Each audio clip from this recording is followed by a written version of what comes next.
과연 인공지능이 우리 시력교정 분야에서 어떻게 사용되고 있는지 내 눈에 가장 잘 맞는 수술 방법을 설명해주고 가장 효율적이고 나한테 잘 맞는 수술 방법을 저희가 추천해 드릴 수 있겠다라는 생각에 이런 모든 데이터들을 취합을 해서 저희가 환자분들께 어떤 수술이 가장 좋겠다 라고 이제 말씀을 드리는 그 과정이 저희가 얘기하는 BMB AI 인공지능 2.0 버전이거든요.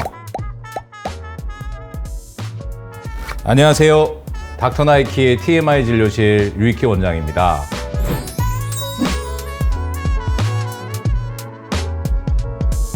BMB 타면 최근 저희 몇 년 동안 굉장히 공을 들여서 개발을 한 환자분들을 위한 맞춤 솔루션 BMB 인공지능을 대표적으로 말씀을 드릴 수가 있는데요. 많은 분들이 아직 좀 생소하고 과연 인공지능이 우리 시력교정 분야에서 어떻게 사용되고 있는지 정확하게 이해를 못 하시는 분들이 있어서 최근에 저희가 지난 한 3년여 동안 사용했던 BMB 인공지능 프로그램을 2.0으로 버전업을 하면서요.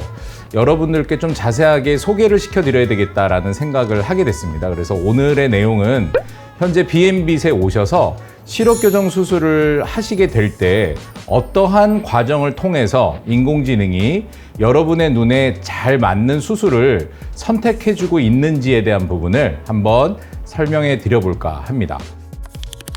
저희 BMB는 2019년도에 처음 인공지능에 대해서 관심을 갖기 시작했습니다. 이유는 딱 하나인데요. 여러 병원을 다니다 보면 같은 눈의 상태를 가지고도 어떤 병원에서는 이런 수술을 권하고 어떤 병원에서는 이런 수술을 권해서 굉장히 혼란스러운 경우들을 저희가 많이 봤고, 저희 병원에 오시더라도 상담해 주시는 원장님이나 상담사에 따라서 아주 미묘한 차이지만 수술 방법에 대한 결정을 좀 어렵게 하는 경우들이 있었습니다. 그래서 저희가 그동안 했던 수술의 데이터를 기반으로 해서 인공지능이 이걸 좀 표준화하는 작업을 해주겠다. 내 눈에 가장 잘 맞는 수술 방법을 설명해주고 그걸 통해서 가장 효율적이고 나한테 잘 맞는 수술 방법을 저희가 추천해 드릴 수 있겠다라는 생각에 이제 인공지능을 시작하게 됐는데요. 제일 처음 저희가 했던 2019년도 연구 결과입니다. 인공지능을 통해서 시력교정 수술 환자들을 선별해내는 작업이 과연 가능할까라는 물음으로부터 시작한 연구 결과인데요.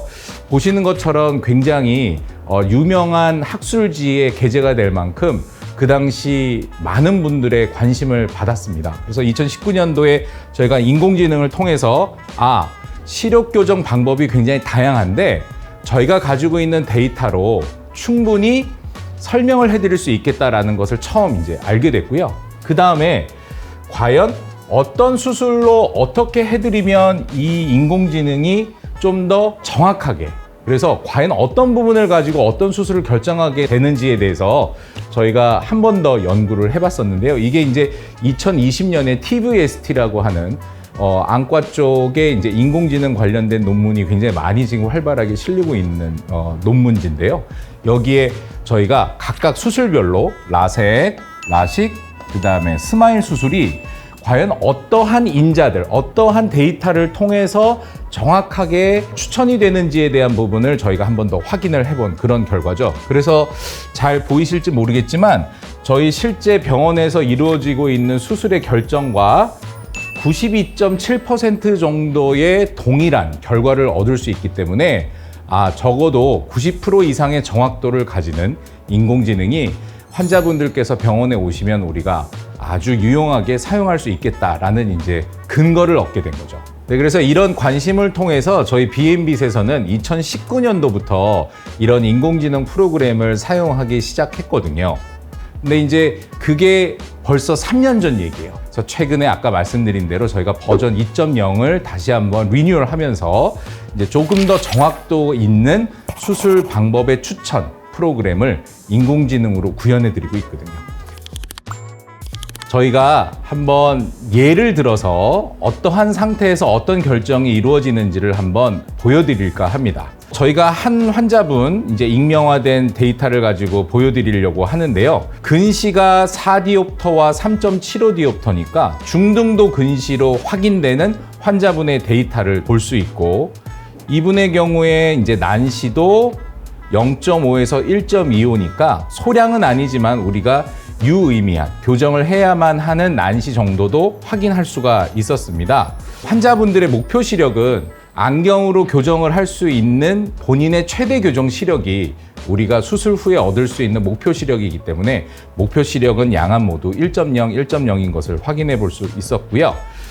각막 두께가 저희한테는 굉장히 중요한데, 이유는 이제 각막을 깎아서 시력을 교정하는 거니까 너무 얇아도 문제가 되고 모양도 문제가 되기 때문에 이런 부분들을 저희가 확인했는데, 527, 528 마이크로미터 정도의 각막 두께, 그 다음에 절삭량은 한 70대 후반에서 80대 초반, 그래서 남게 되는 잔여 각막까지도 저희가 보여드릴 수 있는 이제 그런 프로그램이 되고, 동공 크기는 결국 밤에 빛 번짐이 얼만큼 생길 것이냐라는 것을 예측해 볼 수 있는 좋은 인자이기 때문에 이런 것 역시 저희가 확인을 해서 같이 보여드리고 있어요. 눈물 파괴 시간이라고 하는 인자가 저희한테도 중요한데요. 가장 시력 교정을 할 때 염려하는 것이, 지금도 건조한데 시력 교정을 하고 나서 얼마나 더 건조해질까요? 라고 하는 질문이에요. 물론 시력 교정 수술 후에 일시적으로 건조한 것이 늘어나긴 하지만요, 적어도 환자분들이 가지고 있는 수술 전의 눈물의 정도가 저희한테는 제일 중요하기 때문에 이걸 기반으로 어떤 수술을 추천해 드리느냐가 중요하거든요. 그래서 눈물 파괴 시간도 저희가 수술 전에 측정을 해서 같이 인자에 포함을 시키고, 각막 지형도가 불규칙한지 정상적인지 아니면 수술을 할 수 없는 상태인지 역시도 데이터 안에 포함을 시켜서 보다 정확하게 수술을 추천할 수 있게끔 만들어 드리고 있어요. 물론 레이저 시력 교정 수술에서 그렇게 중요한 것은 아니지만 저희가 눈에 있는 기본적인 데이터를 취득함에 있어서 각막 내피세포와 지금 환자분의 안압도 저희한테는 중요한 인자이기 때문에 이것 역시 저희가 수술 전에 확인을 하고요. 그래서 이런 모든 데이터들을 취합을 해서 저희가 환자분들께 어떤 수술이 가장 좋겠다 라고 이제 말씀을 드리는 그 과정이 저희가 얘기하는 BNB AI 인공지능 2.0 버전이거든요. 결과를 한번 같이 보시면요, 굉장히 동일한 조건을 가지고 있었던 환자분들 두 분을 제가 비교를 해드리자면, 어떤 분은 맞춤형 라식, 각막 지형도를 이용하거나 고위수차를 이용한 본인의 맞춤형 수술이 필요한 사람으로 우리의 추천 수술이 결정이 되는 경우도 있고요. 또 어떤 분은 이렇게 스마일 수술을 하면 굉장히 좋겠다라고 결과가 나오는 경우도 있어요. 이 두 분은 굉장히 유사한 숫자들을 갖고 있습니다. 그러니까 막상 검사를 해보면 굉장히 유사한 조건을 가지고 있는데 이렇게 결과가 달라지지? 물론 여러 가지가 들어가게 돼서 우리가 알게 되는 결론이긴 하지만요, 기본적으로 맞춤형 라식이 필요한, 커스텀 라식이 필요한 분들의 각막 지형도에서 이렇게 위아래가 불규칙하게 보여지는 각막의 패턴을 저희가 확인할 수 있었는데, 이것이 결국 맞춤 라식, 커스텀 라식을 하는 데 있어서 굉장히 중요한 인자로 작동을 했다. 이제 저희가 그렇게 분석을 해드릴 수가 있고요. 반대로 스마일 수술을 권하는 이런 분들에 있어서는 각막 지형도가 굉장히 고르게 분포되어 있는 모습을 볼 수가 있잖아요. 그래서 이런 경우의 수에 따라서 저희가 환자분의 상태를 의사도 미처 확인할 수 없는 부분까지도 우리의 인공지능이 검수를 하고 의사가 최종적인 결정을 내는 데 있어서 굉장히 큰 도움을 주고 있다, 이렇게 설명을 드릴 수가 있어요. 결국 우리가 추구하는 인공지능은 의사를 도와주는 프로그램입니다. 최종적인 결정은 의사가 하지만요, 과연 우리가 한 가지 수술로 모든 사람에게 동일하게 적용할 수 있느냐라는 질문을 하신다면, 실제로 우리의 눈은 사람마다 다 개성이 있고 모든 조건이 다를 수밖에 없습니다. 그렇기 때문에 맞춤화 하자는데 저희의 인공지능의 필요성이 설명이 되는 거고요. 이를 통해서 어떤 수술이 가장 내 시력을 최대치로 끌어올릴 수 있느냐, 이제 이런 것들을 저희가 추천해 드리는 그런 프로그램이라고 이해를 하시면 될 것 같습니다. 그래서 BNB에 오시면요, 지금 설명드린 이 프로그램을 상담하는 과정에서 아주 자세히 보시고 설명을 듣게 되시니까 아무래도 의사 개인 혹은 병원의 장비에 따른 그런 바이아스를 좀 줄일 수 있고 좀 더 표준화된 설명을 통해서 환자분 스스로가 내가 정확히 이 수술이 필요하구나 라는 것을 좀 더 객관적으로 이해하실 수 있는 그런 프로그램으로 저희가 개발을 했고 지금 한참 사용 중에 있으니까 이걸 시청하시는 여러분 혹시 인공지능 궁금하신 것이 있으면 병원에 오셔서 한번 이 좋은 경험을 해보셨으면 좋겠다라고 생각이 드네요.